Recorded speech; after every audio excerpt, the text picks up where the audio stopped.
Welcome to Omega Pro classes. हम लोग class 12th का सिलेबस स्टार्ट करने वाले हैं केमिस्ट्री का। और इसमें हम लोग पहले डिस्कस करेंगे फिजिकल केमिस्ट्री के चैप्टर्स, फिर उसके बाद इनऑर्गेनिक के और लास्ट में ऑर्गेनिक के।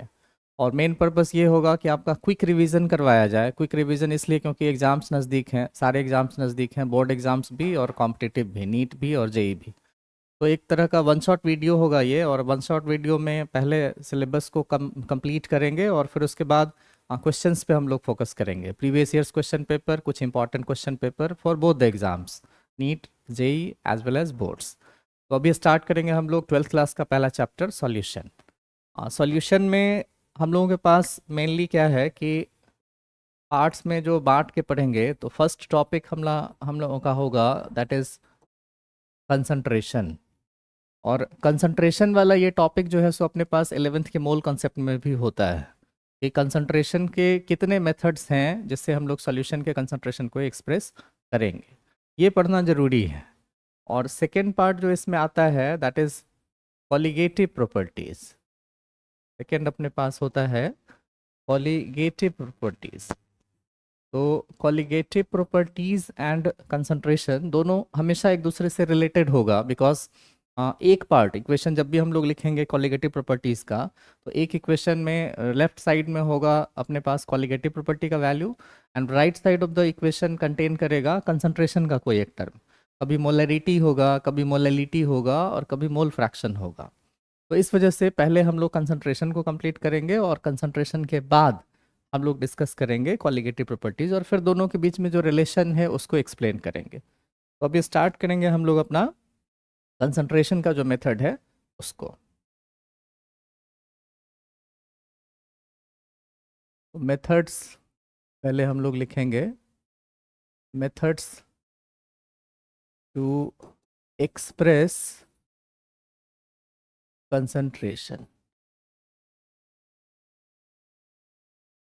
कंसंट्रेशन को एक्सप्रेस करने का फर्स्ट मेथड अपने पास होता है परसेंट। कंसंट्रेशन को एक्सप्रेस करने का फर्स्ट मेथड अपने पास है परसेंट। और परसेंट का सिंपल मीनिंग यही, जैसे परसेंट मार्क्स के बारे में बताते हैं कि किसी का 80% मार्क्स है, इट मीन्स कि आउट ऑफ 100 80 मार्क्स आया है। वैसे ही अगर सॉल्यूशन हम लोग कहते हैं कि 5% सॉल्यूशन है ग्लूकोज का, एक्वस सॉल्यूशन ऑफ ग्लूकोज 5% है, इसका मतलब आउट ऑफ 100 5 जो है सो अपने पास सॉल्यूट है। अब कंसंट्रेशन में परसेंट है, और परसेंट का भी तीन तरीका है।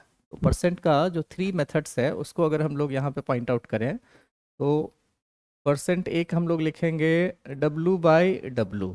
W/W कहने का मतलब क्या है कि W सिंबल यूज़ कर रहे हैं, बट हम लोग मतलब उसका होता है मास, और वेट के लिए मास यूज़ करते हैं। तो केमिस्ट्री में वेट मास में डिफरेंस नहीं है, इस वजह से W लिखेंगे। इसका मतलब क्या होगा, इसका मतलब हम लोग कहेंगे मास ऑफ सॉल्यूट, ऊपर मास ऑफ सॉल्यूट, एंड इधर हम लोग लिखेंगे नीचे में mass of solution.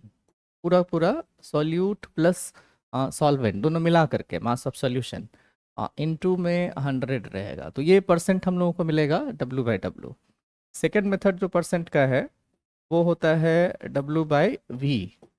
And W/V में हम लोग करेंगे क्या, तो फिर से मास आएगा, मास ऑफ सॉल्यूट, और इधर अपने पास चूंकि V है, V फॉर वॉल्यूम, तो इधर हम लोग लिखेंगे volume of solution, volume of solution into 100।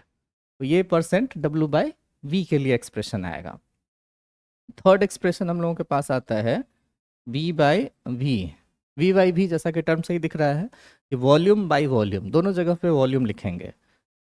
इसमें ऊपर भी हम लोग लिखेंगे सॉल्यूट का वॉल्यूम, और नीचे लिखेंगे सॉल्यूशन का वॉल्यूम।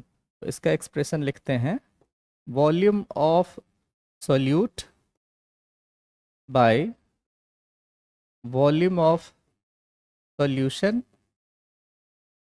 इनटू 100। तो ये तीन मेथड है हम लोगों के पास कंसंट्रेशन में परसेंट को एक्सप्रेस करने का। नेक्स्ट अपने पास जो है सो मेथड जो आएगा, वो जो हम लोगों के पास आएगा उसमें हम लोग सेकेंड मेथड जो पढ़ेंगे कंसंट्रेशन को एक्सप्रेस करने का, that is molarity. Second method is molarity, और मोलरिटी का हम लोग सिंबल लिखते हैं कैपिटल M, और इसका डेफिनेशन, तो डेफिनेशन कहते हैं number of moles of solute dissolved in 1 litre of solution.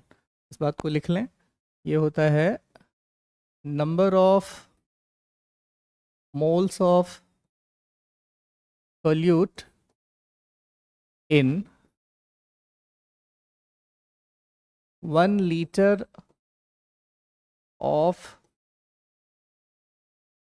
Solution, ये मोलरिटी का डेफिनेशन।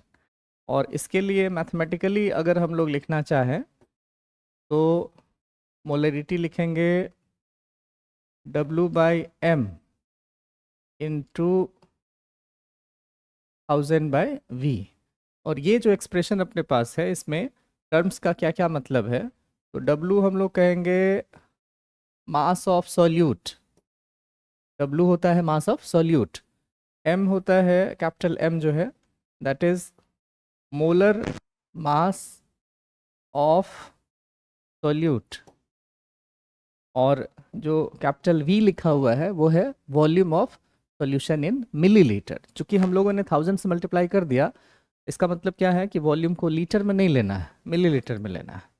तो ये लिखेंगे वॉल्यूम ऑफ सॉल्यूशन, पूरा पूरा सॉल्यूशन, सिर्फ सॉल्वेंट नहीं, पूरा पूरा सॉल्यूशन, वॉल्यूम ऑफ सॉल्यूशन, और सॉल्यूशन का वॉल्यूम किस यूनिट में, तो मिलीलीटर में। तो ये अपने पास एक्सप्रेशन है जिसमें हम लोग कहते हैं कि ये मोलरिटी आएगा। मोलरिटी को एक्सप्रेस करने का एक दूसरा मेथड भी हम लोगों के पास है, और वो दूसरा मेथड क्या है, तो उसको हम लोग यहाँ से फिर से आगे देख सकते हैं कि जो पिछला लिखा था एक्सप्रेशन मोलरिटी का, लास्ट एक्सप्रेशन जो हम लोगों ने लिखा था that was W/M into 1000/V। तो इसको थोड़ा सा मॉडिफाई करते हैं। मॉडिफाई क्या करते हैं कि इस वॉल्यूम टर्म को इधर लाते हैं, मोलर मास को उधर ले जाते हैं। फ़ायदा क्या है कि W/V जब लिखेंगे इट मीन्स कि मास बाय वॉल्यूम हम लोगों ने लिखा है, मास बाय वॉल्यूम डेंसिटी होता है, तो अपना इक्वेशन थोड़ा सा मॉडिफाई हो जाएगा। W/V इधर कर लेते हैं और इस 1000 को भी ब्रेक कर लेते हैं, 100 इंटू 10, और इधर लिखते हैं M। अब इस पूरे W/M के बदले में हम लोग डेंसिटी का D लिख सकते हैं, स्मॉल d लिख सकते हैं, यहाँ पर D लिख दिए। और उसके बाद ये जो 100 था उस 100 को हटा के उसके बदले सिंबल लिखेंगे हम X। X रिप्रेजेंट करेगा परसेंट, कभी कभी क्या रहता है क्वेश्चन में परसेंटेज में दिया रहेगा सॉल्यूशन, तो X परसेंटेज, और इनटू कर देंगे 10, और इधर आएगा M। तो ये जो स्टार्टिंग में अपने पास इक्वेशन था फॉर एक्सप्रेशन ऑफ मोलरिटी जिसमें वॉल्यूम टर्म था वो मॉडिफाई हो गया। अब इधर वॉल्यूम नहीं दिख रहा है, इधर आपको डेंसिटी दिख रहा है, और ये X है, परसेंटेज दिख रहा है। इसका जो पॉपुलर फॉर्मेट है उसको हम लोग फाइनली यहाँ पर लिख लेंगे। पॉपुलर फॉर्मेट क्या है, तो मोलरिटी इक्वल्स टू, याद करना आसान हो जाता है, लोग सीधा लिखते हैं 10x/d/m। ये अपना जो है सो फाइनल एक्सप्रेशन आया फॉर मोलरिटी 10x/d/m, जहाँ पे x क्या है, परसेंटेज। कौन सा परसेंटेज, तो परसेंटेज बाय मास, और d हो गया डेंसिटी। डेंसिटी का यूनिट जो है सो, डेंसिटी का यूनिट हम लोग लिखेंगे ग्राम पर मिलीलीटर या फिर ग्राम पर सेंटीमीटर क्यूब, ग्राम पर सेंटीमीटर क्यूब, जो भी एक्सप्रेशन क्वेश्चन में रहे आप यूज कर सकते हैं। और m क्या है, तो मोलर मास ऑफ सॉल्यूट, और x क्या है, तो x को यहाँ पे लिख दें, x है अपना परसेंट, सॉल्यूशन का परसेंट। कौन सा, तो W/W वाला परसेंट, जिसको परसेंट बाय मास भी हम लोग कहते हैं। ये मोलरिटी का अपने पास जो है सो सेकेंड एक्सप्रेशन, जैसा क्वेश्चन रहेगा उसके हिसाब से हम लोग यूज करेंगे। परसेंट के बाद मोलरिटी पढ़ा, और मोलरिटी के बाद तीसरा हम लोगों के पास कंसंट्रेशन का मेथड है, उसको कहते हैं molality.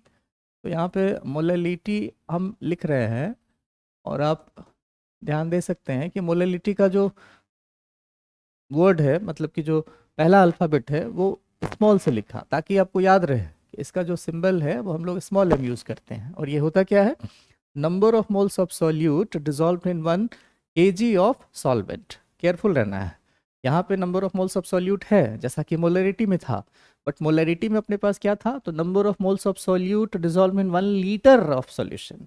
In case of molality change हो गया थोड़ा सा, number of moles of solute रहेगा, लेकिन number of moles of solute in 1 kg और सॉल्यूशन नहीं, क्या चीज़, सॉल्वेंट, दो चेंज आएगा। उस चेंज को भी कलेक्ट करके हम लोग लिख लेंगे, और डेफिनेशन सीधा हम लिखते हैं, ये है अपने पास क्या, तो ये है number of moles of solute in 1 kg of solvent, ये हम लोगों के पास 1 kg ऑफ सॉल्वेंट होगा। और इसका सीधा फाइनल एक्सप्रेशन अगर लिखें, तो सीधा फाइनल एक्सप्रेशन हम लोग कहेंगे A/m इंटू 1000/b। अब इसमें जो टर्म्स हम लोग यूज़ कर रहे हैं, A, B, M क्या है, तो स्मॉल a हम कहेंगे, ये सिंबल है अपने पास mass of solute. Small m जो है, ये a जो है, ये है mass of solute. Small b है अपने पास mass of solvent. Small b is our mass of solvent. और कैपिटल M जो दिख रहा है, कैपिटल M है मोलर मास ऑफ सॉल्यूट। तो कैपिटल M हम लोग कहेंगे मोलर मास ऑफ सॉल्यूट। तो ये हम लोगों के पास एक्सप्रेशन आया मोलैलिटी का। और मोलैलिटी के एक्सप्रेशन में आप देख सकते हैं कि कहीं पर भी वॉल्यूम टर्म नहीं आता है। मोलैलिटी के टर्म एक्सप्रेशन में वॉल्यूम टर्म था, तो यहाँ से एक चीज़ नोट करके लिख सकते हैं कि molality is independent of temperature. ये क्वेश्चन आता है, मोलैलिटी हम लोग कहेंगे molality is independent of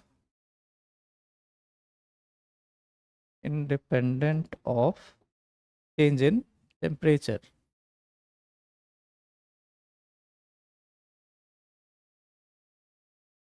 molarity में टेम्परेचर का असर पड़ेगा। मोलैरिटी अगर हम लोग कहें तो मोलैरिटी में क्या है कि वॉल्यूम टर्म आता है, तो टेम्परेचर अगर बढ़ाएंगे तो सॉल्यूशन का वॉल्यूम बढ़ेगा, सॉल्यूशन का वॉल्यूम बढ़ेगा तो मोलैरिटी घट जाएगा।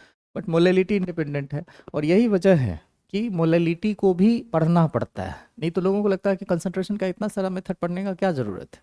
बेसिक डिफरेंस ये है कि मोलैरिटी टेम्परेचर के साथ बदलता है, मोलैलिटी नहीं बदलता है, तो उससे ज़्यादा ऑथेंटिक डेटा हम लोगों को इसके केस में मिलता है, इसलिए इसको हम लोग ऐड करके रखते हैं। फिर अपने पास जो है सो फोर्थ जो मेथड है, दैट इज़ मोल फ्रैक्शन। ये हम लोगों के पास फोर्थ मेथड है, ये है मोल फ्रैक्शन। इसका सिंबल हम लोग ग्रीक अल्फ़ाबेट लिखते हैं काई। ये एक्स जैसा टर्म है, बट वो ग्रीक अल्फ़ाबेट काई होता है। और इसमें क्या है, तो मोल फ्रैक्शन के बारे में समझदारी के लिए सबसे ज़रूरी बात क्या हम लोग लिख लेंगे कि मोल फ्रैक्शन पता लगाने के लिए, मोल फ्रैक्शन कैलकुलेट करने के लिए फर्स्ट रिक्वायरमेंट ये है कि हम लोगों को पहले नंबर ऑफ मोल्स पता होना चाहिए। तो ये बात नोट कर लेना है कि for the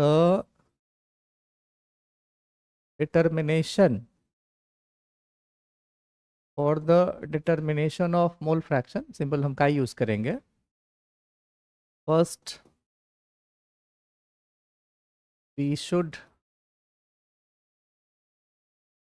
know number of moles। सबसे पहली ज़रूरत मोल फ्रैक्शन कैलकुलेट करने के लिए हम लोगों को मोल पता होना चाहिए।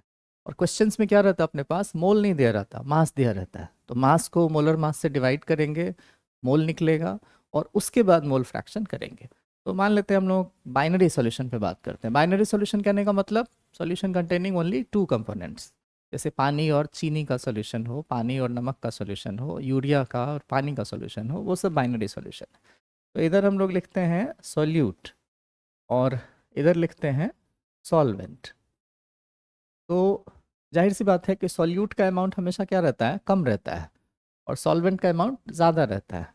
तो हम अगर इसका नंबर ऑफ मोल्स लिखते हैं, तो सॉल्यूट के नंबर ऑफ मोल्स का सिंबल हम लिखेंगे स्मॉल n, और सॉल्वेंट के नंबर ऑफ मोल्स का सिंबल लिखेंगे कैपिटल N, आगे कंफ्यूजन ना रहे।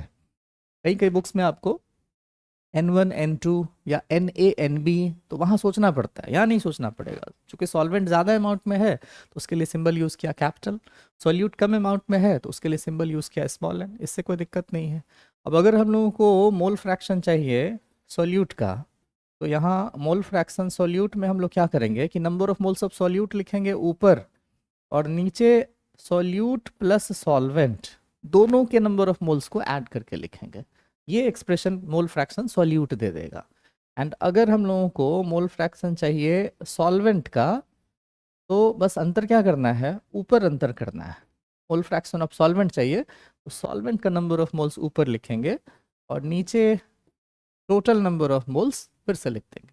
ये हम लोगों के पास हो गया मोल फ्रैक्शन के बारे में सारी कहानी।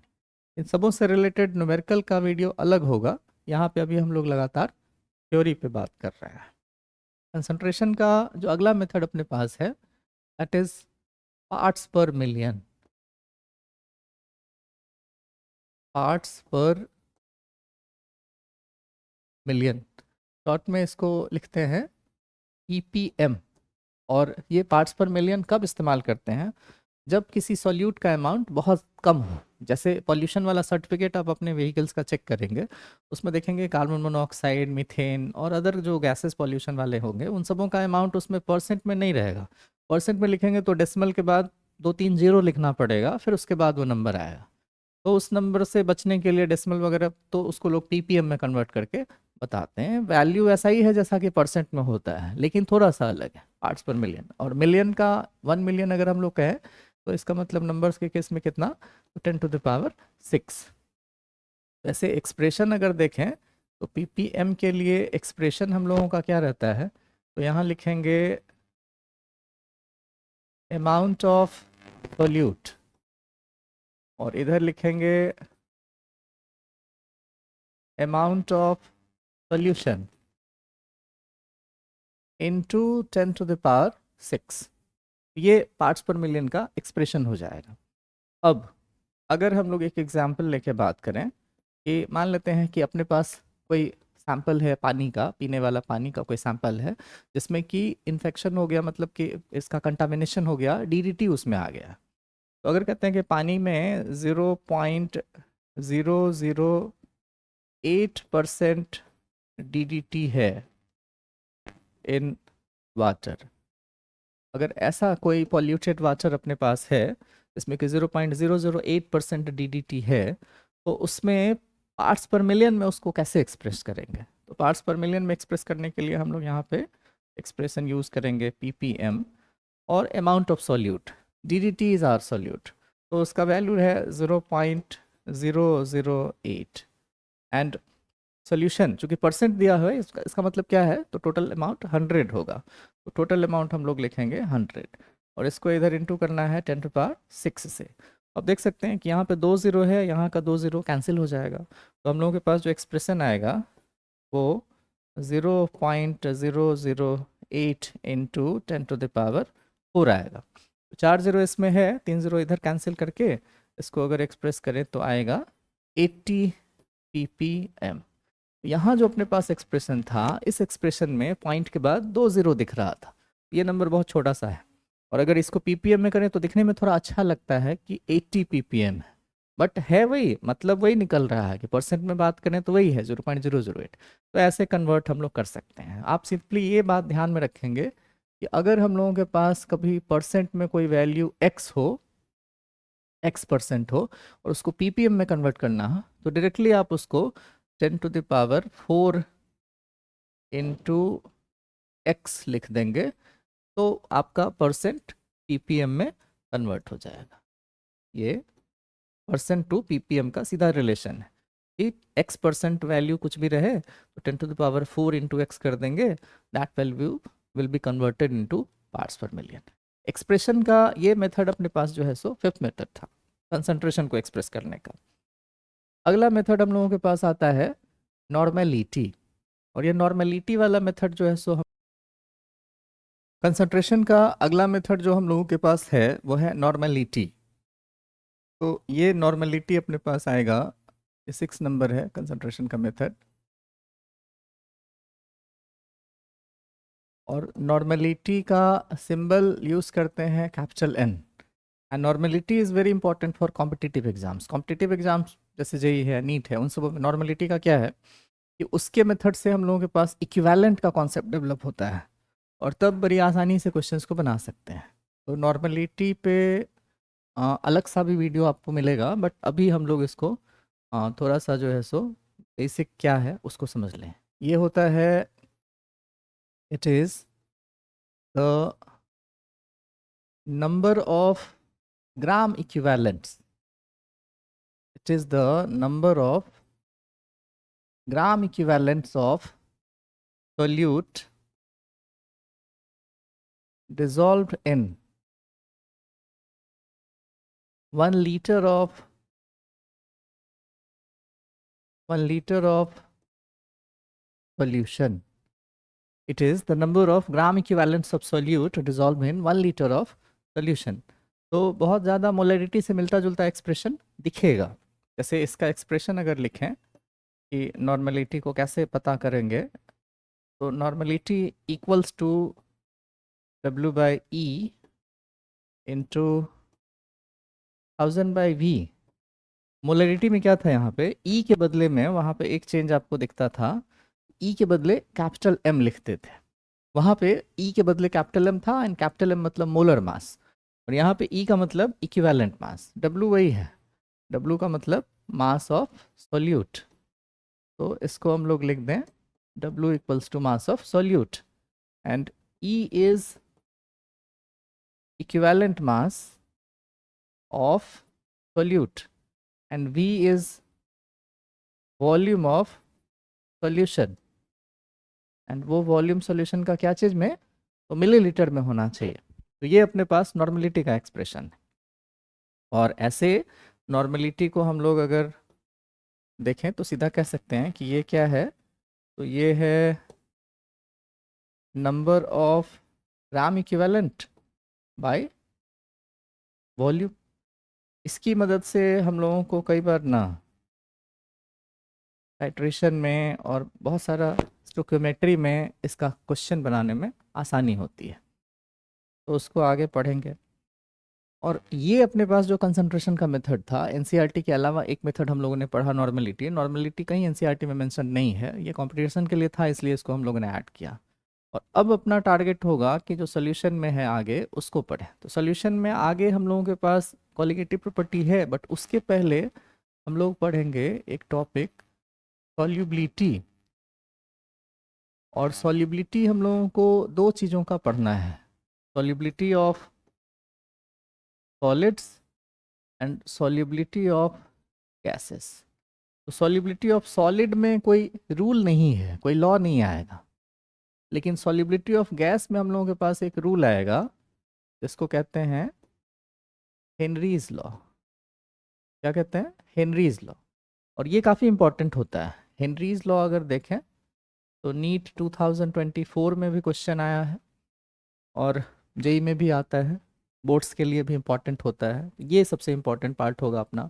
सॉलिड्स के सॉल्युबिलिटी के बारे में थोड़ा सा 11th से रिलेटेड पार्ट है, वहाँ से एक्सप्लेन करेंगे। वो ली चैटलियस प्रिंसिपल इक्विलिब्रियम चैप्टर में आता है, वहाँ पे हम लोग प्रिंसिपल क्या है उसमें सिंपली ये बताया गया कि अगर आपके पास कोई चीज़ ए है जो कि बी में कन्वर्ट हो रहा है और ये रिएक्शन रिवर्सिबल है, तो इस रिएक्शन के रेट को अगर आप चाहते हैं कि वो फॉरवर्ड जाए कि बैकवर्ड जाए, वो डिसाइड करने में टेम्परेचर का रोल होता है, प्रेशर का रोल होता है, उसके कंसंट्रेशन का रोल होता है। वही ली चैटलियस प्रिंसिपल 11th क्लास में आप पढ़ते हैं।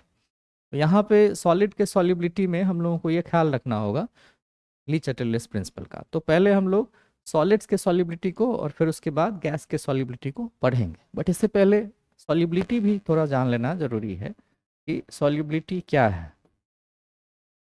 सिंबल हम लोग लिखेंगे इसके लिए स्मॉल एस। और सॉल्युबिलिटी क्या है, तो कहते हैं कि maximum amount of solute which can be dissolve in a particular amount of solvent. और पर्टिकुलर अमाउंट सॉल्वेंट का कहीं बुक्स में 100 में लिखेगा, 100 मिलीलीटर या 100 ग्राम, कहीं पे 1 लीटर भी लिखेगा। और एनसीईआरटी के हिसाब से अगर देखें तो सॉल्युबिलिटी को 2 वर्ड में ही समझाता है। 2 वर्ड में क्या, तो सॉल्युबिलिटी को बताएगा कि सॉल्युबिलिटी इज मैक्सिमम मोलैरिटी। एकदम 2 शब्द में आपको सॉल्युबिलिटी समझ में आएगा। Maximum value of molarity is called solubility. और ये बहुत इजी है क्योंकि मोलरिटी हम लोगों ने पीछे पढ़ा, तो मैक्सिमम वैल्यू जो मोलरिटी का होगा वो सॉल्युबिलिटी। सॉल्युबिलिटी का यूनिट क्या, वही जो मोलरिटी का होता है, मोल पर लीटर। कोई कंफ्यूजन नहीं बच जाता है इस डेफिनेशन के बाद। और इस डेफिनेशन का इस्तेमाल करते हुए एनसीईआरटी का एक क्वेश्चन भी आपको मिलेगा, इसमें यही वर्ड यूज किया गया है। एक्चुअली पूछ रहा होगा कॉपर सल्फाइड में, सल्फाइड कॉपर का सल्फाइड का सॉल्युबिलिटी, लेकिन वो सॉल्युबिलिटी वर्ड एनसीईआरटी के एक्सरसाइजेज के उस क्वेश्चन में नहीं मिलेगा। वहाँ लिखा हुआ calculate the maximum molarity of copper sulphide. तो ये अगर डेफिनेशन याद है तो आप सॉल्युबिलिटी बता पाएंगे। तो अब आगे हम लोग इसको सॉल्युबिलिटी ऑफ सॉलिड को देख लेते हैं। फैक्टर्स जिन पर वो डिपेंड करता है उसका सॉल्युबिलिटी, तो लिखेंगे factors affecting solubility of solids. किसी सॉलिड का सॉल्युबिलिटी किन किन फैक्टर्स पर डिपेंड करता है। फर्स्ट तो हम लोग कहते हैं नेचर, नेचर दोनों का, सॉलिड का भी और जो सॉल्यूशन में सॉल्वेंट यूज कर रहे होंगे उसका भी, दोनों का नेचर। फिर इसमें कहते हैं टेम्परेचर, और ये ज़्यादा इंपॉर्टेंट है। और थर्ड हम लोग कहते हैं प्रेशर, प्रेशर। तो प्रेशर के बारे में यहीं पे तुरंत से बता दें कि solubility of solid is independent of pressure. Pressure के अमाउंट से सॉलिड के सॉल्युबिलिटी को कोई असर नहीं होता है। तो यहाँ पे लिख देते हैं कि इससे तो इंडिपेंडेंट होता है, इस पे ज़्यादा बातचीत नहीं करना है। और नेचर पे भी थोड़ा ही सा बातचीत है। एक सॉल्युबिलिटी का बेसिक रूल है like dissolves like. Like dissolves like कहने का मतलब कि जो जैसा रहता है उसी के साथ अच्छे से मिक्स होगा। जैसे अपने पास अगर कोई सॉलिड है जो कि पोलर नेचर का है, जैसे NaCl, चार्ज है उसमें प्लस माइनस, तो पोलर सॉल्वेंट जैसे वाटर है H+OH-, उसके साथ अच्छे से मिक्स होगा। लेकिन अगर अपने पास कोई नॉन पोलर सॉल्वेंट है, फॉर एग्जांपल बेंजीन है या कार्बन डाइसल्फाइड है या ईथर है, तो उन सबों में NaCl सॉल्युबल नहीं होता है। ये आप एक्सपीरियंस से देखे होंगे कि तेल में अगर नमक को डालते हैं तो अच्छे से सॉल्युबल नहीं होता। जितनी आसानी से पानी में डिजोल्व हो जाएगा उतने अच्छे से तेल में डिजोल्व नहीं होगा, बिकॉज दोनों का नेचर अलग अलग है। तेल अपने पास क्या है, नॉन पोलर सॉल्वेंट, और नमक क्या है, पोलर सॉल्यूट। तो पोलर नॉन पोलर के साथ नहीं मिक्स होगा, पोलर पोलर के साथ मिक्स होगा, हाँ नॉन पोलर के साथ मिक्स होगा।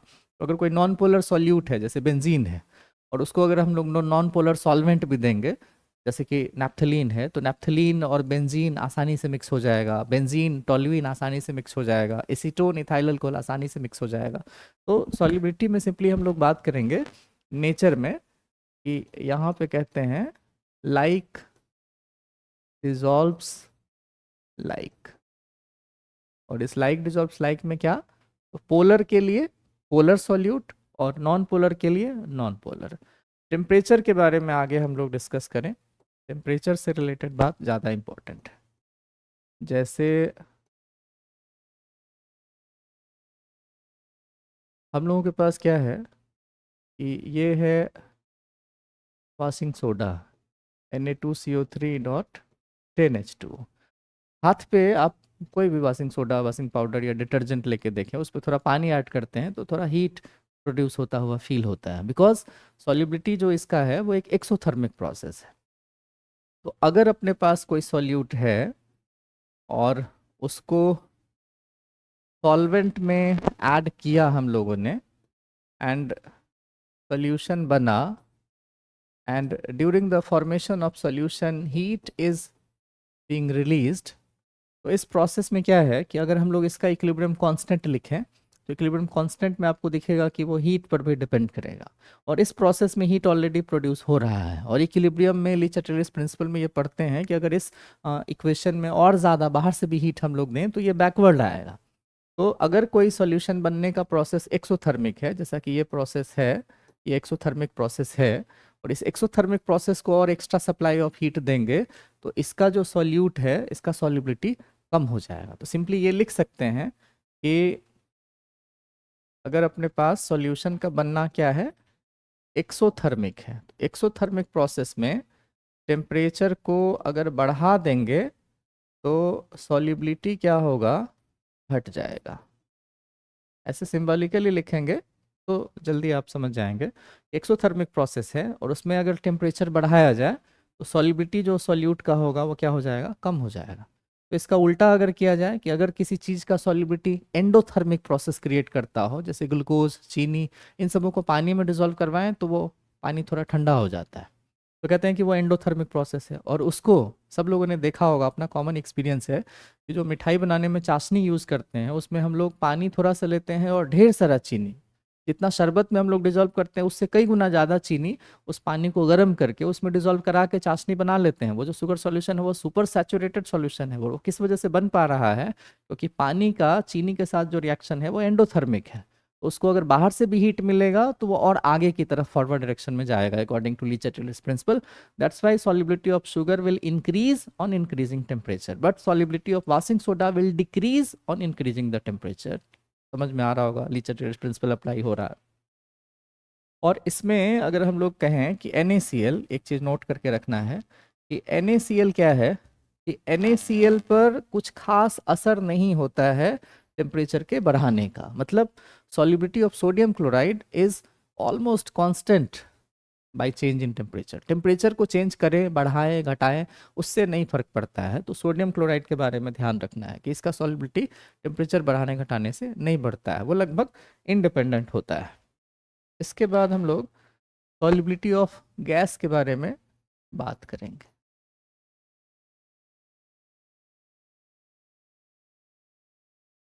सॉल्युबिलिटी ऑफ गैस, और इसमें रूल कौन सा आएगा? Henry's law. हेनरी ने स्टडी किया, इसमें भी हम लोगों के पास वो नेचर वगैरह है, किस फैक्टर पर डिपेंड करेगा? तो नेचर पर डिपेंड करेगा सॉल्युबिलिटी। तो नेचर में बताया गया कि कुछ गैसेस जो पानी के साथ रिएक्शन कर लेता है, जैसे अपने पास अगर CO2 है तो CO2 को अगर हम लोग वाटर के साथ मिक्स करें तो ये वाटर के साथ ही रिएक्शन करके H2CO3 एसिड बनाता है। तो इस वजह से कार्बन डाइऑक्साइड का सॉल्युबिलिटी पानी में अच्छा खासा है। लेकिन अगर यहीं पे अगर हम लोग नाइट्रोजन के बारे में बात करें तो नाइट्रोजन पानी के साथ ऐसे कोई रिएक्शन नहीं करता है, इसलिए नाइट्रोजन का सॉल्युबिलिटी पानी में कम होगा। तो ये नेचर से रिलेटेड बात हो गया। और इसमें टेम्परेचर के बारे में कहें अगर, तो टेम्परेचर के बारे में सीधा रिलेशन देखने को मिला कि solubility of gas decreases when temperature is increased। क्यों? क्योंकि गैस का सॉल्युबिलिटी एक एक्सोथर्मिक प्रोसेस होता है। लीच-एटलीस प्रिंसिपल कहता है कि अगर एक्सोथर्मिक प्रोसेस का टेम्परेचर बढ़ा देंगे तो रिएक्शन बैकवर्ड आ जाएगा। तो गैस का सॉल्युबिलिटी में टेम्परेचर का इन्वर्स रिलेशन है, टेम्परेचर बढ़ा देंगे तो गैस का सॉल्युबिलिटी कम हो जाएगा। इसमें टेम्परेचर और नेचर हम लोगों ने पढ़ा। और प्रेशर के बारे में अगर हम लोग बात करें तो वही हेनरी लॉ आता है। हेनरीज लॉ में हम लोग मेनली डिस्कस करते हैं किसका? सॉल्युबिलिटी ऑफ गैस, उसका रिलेशन किसके साथ? प्रेशर के साथ। तो सॉल्युबिलिटी ऑफ गैस में देखा गया कि वो प्रेशर ऑफ गैस के साथ डायरेक्टली प्रोपोर्शनल होता है। Solubility of gas is directly proportional to pressure of gas. यही बेसिकली हेनरीज लॉ होता है। इसको बदल के हम लोग सॉल्युबिलिटी के बदले बता रहे थे कि सॉल्युबिलिटी का अभी थोड़ी देर पहले बता रहे थे, वो था क्या? Maximum molarity. और मोलरिटी क्या है? तो कंसंट्रेशन का एक मेथड। तो मोलरिटी के बदले मोल फ्रैक्शन भी यूज़ किया जा सकता है। तो हेनरी के इस फॉर्मूला में, इस इक्वेशन में हम लोग मोल फ्रैक्शन ही यूज़ करते हैं। बोला गया कि mole fraction is directly proportional to pressure, या उल्टा करके भी लिख सकते हैं कि pressure is directly proportional to mole fraction. और मोल फ्रैक्शन के लिए हम लोगों ने सिंबल तो पढ़ा है, काई यूज़ करते हैं। तो फाइनली अपने पास आ जाएगा P डायरेक्टली प्रोपोर्शनल टू काई। और अगर हम लोग यहाँ प्रोपोर्शनलिटी वाला साइन हटा के इक्वल लाना चाहें तो एक कांस्टेंट लाना पड़ता है। तो P equals to KH and mole fraction. तो ये फाइनल एक्सप्रेशन हम लोगों के पास है हेनरीज लॉ का, जहाँ पे P का मतलब क्या? Pressure of gas. और ये काई का मतलब क्या? Mole fraction of gas. और KH को कहते हैं हेनरीज लॉ कांस्टेंट। KH यहाँ पे हम लोग कहेंगे हेनरीज लॉ कांस्टेंट। और फिजिकल केमिस्ट्री में जैसा कि हम लोग पढ़ते हैं, पहले किसी बात को लैंग्वेज में, फिर उसका एक मैथमेटिकल इक्वेशन, और फिर उसका एक ग्राफ, और उसके बाद न्यूमेरिकल। ये सीक्वेंस में इसका अगर न्यूमेरिकल ये ग्राफ हम लोग देखें तो ग्राफ के बारे में आगे इधर हम लोग देख लें। जैसे इक्वेशन था अपने पास P equals to K H N mole fraction, तो आप y equals to M X plus तो कुछ है नहीं इसके साथ, तो ये स्ट्रेट लाइन का ग्राफ हम लोगों के पास आएगा। इधर मोल फ्रैक्शन लिखेंगे, इधर पार्शियल प्रेशर लिखेंगे, ग्राफ इधर जाएगा जिसका स्लोप क्या देगा, का स्लोप हम लोगों को हेनरीज लॉ कांस्टेंट दे देगा। तो इस तरह से हेनरी लॉ, और हेनरी लॉ का एप्लीकेशंस आपसे पूछा जाता है, तो इसका एप्लीकेशंस हम लोग देख लें। एप्लीकेशंस क्या है, एप्लीकेशंस ऑफ हेनरी लॉ। एक तो फेमस है कि जितने कोल्ड ड्रिंक के बॉटल्स होते हैं जिसमें कि आप बॉटल को अगर खोलते हैं तो उसमें गैस निकलने का आवाज़ सुनाई देता है, स्प्राइट, थम्स अप, ये सब, उन सबों में CO2 को हाई प्रेशर पे पैक करके रखते हैं। पर्पस ये रहता है कि प्रेशर बढ़ाने से, प्रेशर अगर हम लोग बढ़ा देंगे तो उसका mole fraction that is solubility क्या होगा, बढ़ जाएगा। तो कोल्ड ड्रिंक के बॉटल्स में हाई प्रेशर पे CO2 पैक करने का पर्पस है उसके CO2 के सॉलिबिलिटी को बढ़ा देना। तो एक तो ये शॉर्ट में लिखेंगे कि cold drinks are packed under high pressure to dissolve more CO2 gas, ज़्यादा CO2 डिजॉल्व हो इसलिए। और सेकंड अपने पास है ये स्कूबा डाइवर्स होते हैं। स्कूबा डाइवर्स के साथ पहले क्या था कि वो एयर ले जाते थे, दैट इज जो एयर का कॉम्पोजिशन है नाइट्रोजन ऑक्सीजन, यही लेकर के जाते थे। उनको इसकी वजह से एक प्रॉब्लम होता था जिसको बेंट्स कहते हैं। बेंट्स क्या, तो जब वो पानी से बाहर आते थे तो उनको नौजिया कराना, हेडेक, ये सारा प्रॉब्लम होता था। उन सबों के कंबाइंड इफेक्ट को एक वर्ड में एनसीईआरटी बेंट्स लिखता है। बाकी बुक्स में वो डिकम्प्रेशन सिकनेस लिखा हुआ मिलता है। तो उसमें क्या था कि नाइट्रोजन के साथ क्या है कि जब आदमी पानी के नीचे जाएगा तो उसके ऊपर pressure of water as well as atmospheric pressure, तो प्रेशर इंक्रीज हुआ।